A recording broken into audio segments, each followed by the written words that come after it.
The scale hasn't budged in 3 weeks. You're eating clean, hitting workouts, and everything was clicking. Numbers were dropping, clothes were fitting better, but now it's at a total standstill. Progress is slammed to a halt, and that initial fire of motivation has been snubbed out by that frustrating thought: is my metabolism broken? Am I stuck here forever? That feeling like your body is betraying you is frustrating. But what if I told you that stall isn't a sign that your metabolism is broken? It might be a sign that your metabolism is working perfectly, adapting. The real problem isn't your body's wiring. Your routine has become predictable. We're going to map out a clear step-by-step plan to push past this plateau without extreme or exhausting measures. If you're watching this video, you are probably in a weight loss plateau or have stalled on your weight loss journey and you want to know why. You feel like you're doing everything but not seeing progress. Every time you step on the scale and you don't see that number change, it is a little deflating no matter how much you focus, and it just feels like your own body's betraying you.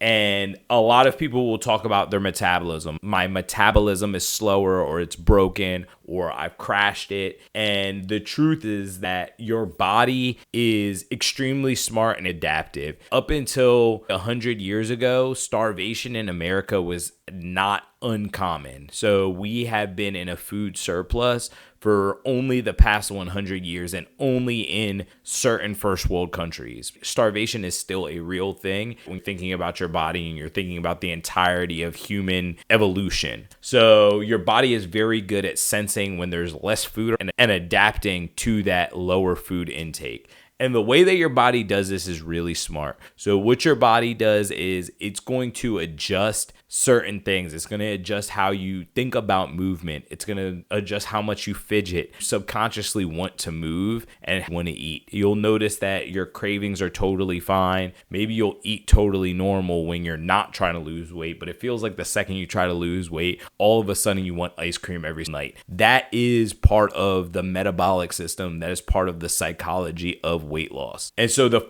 first thing that you can do is, when you find yourself in this plateau, start retracing your steps. And you can do that by doing an audit of your actual routine. So instead of saying, I feel like I'm doing everything right, track everything for 7 days. Track how much you're eating when it comes to pouring out your oatmeal, when it comes to that scoop of peanut butter or that handful of nuts. Really take a food scale and measure that stuff. Find out, how much am I actually eating? And what you'll find with a lot of people is, when they were starting their diet, maybe they were eating 1,500, 1,600 calories. Maybe they were snacking once or twice a day. And slowly but surely, those snack serving sizes got a little bit higher. The creamer that you're putting in your coffee, you started putting a little bit more. And then all of a sudden you have 300 to 500 calories that snuck back into your diet. That's what you want to think about. That's what you're looking for during this step 1 audit phase. Step 2 is become a NEAT freak. And what NEAT means is non-exercise activity thermogenesis. This is all the calories you burn doing things that aren't exercise. Structured exercise would be going on the treadmill, doing cardio, running, lifting weights. We're thinking about everything else. So that is, like I said, how much you fidget. If you're fidgety when you're in a caloric surplus, when you get into that caloric deficit, all you want to do is sit as still as possible. You want to use your hands less when you talk. You want to use the elevator instead of the stairs. And becoming somebody who is just a movement hound, who any given opportunity you have to get up and move is going to go a long way in the amount of calories that you're burning in any given day. And so a lot of people really don't address this. Is you start off your diet, you start off strong, you're getting 10,000 steps a day, and then slowly but surely, maybe it's a couple rainy days, maybe you just have a lower calorie intake, and then all of a sudden you're no longer getting those 10,000 steps a day, and now your days are looking a lot closer to 6,000 steps. That could be the difference between why you're not losing weight now. Step 3 is resetting meals so that you're focusing on protein and fiber. When you're eating less calories, you want to still feel as full as possible. Protein and fiber do that. Protein has a double benefit, as it's going to help you feel fuller for longer, but it's also going to preserve muscle muscle mass, which is going to keep your metabolism higher than it would be without the muscle. Fiber is going to help keep you full throughout the day without adding calories. Change your workout routine. During the weight loss plateau, resistance training is super important. One, it gives you a break from focusing solely on what the scale says, and now you can focus on getting stronger in the gym, and that could be enough to get you to push through this weird time that you're in where you're in a weight loss plateau. The second thing is it could increase your metabolism and allow you to build some muscle, which will boost your metabolism and allow you to burn more calories in any given day. And then the last thing to address is your sleep and your stress levels. So one thing that could be happening is, once again, you are doing fine on your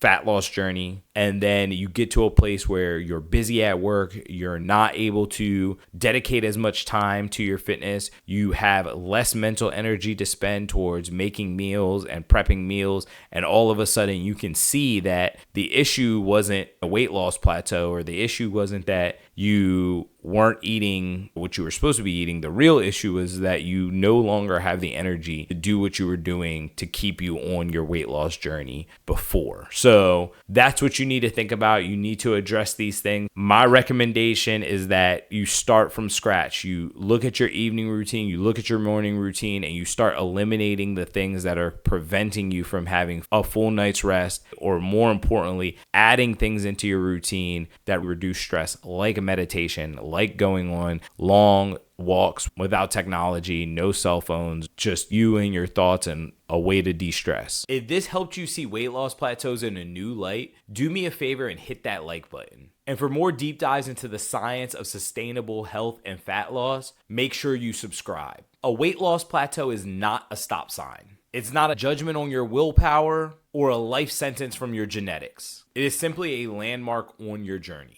It's a sign that your body has adapted and you're ready to make the next move. It's normal, expected, and completely manageable with the right plan. By taking an honest audit, moving more, focusing on protein and fiber, changing workouts, and managing stress and sleep, you give your body the new challenge it needs to start making progress. Remember, the goal isn't to punish your body into submission. The goal is to work intelligently so that you are able to see progress as your body adapts. Be patient, trust the process, and just know that your body is ready for what's next.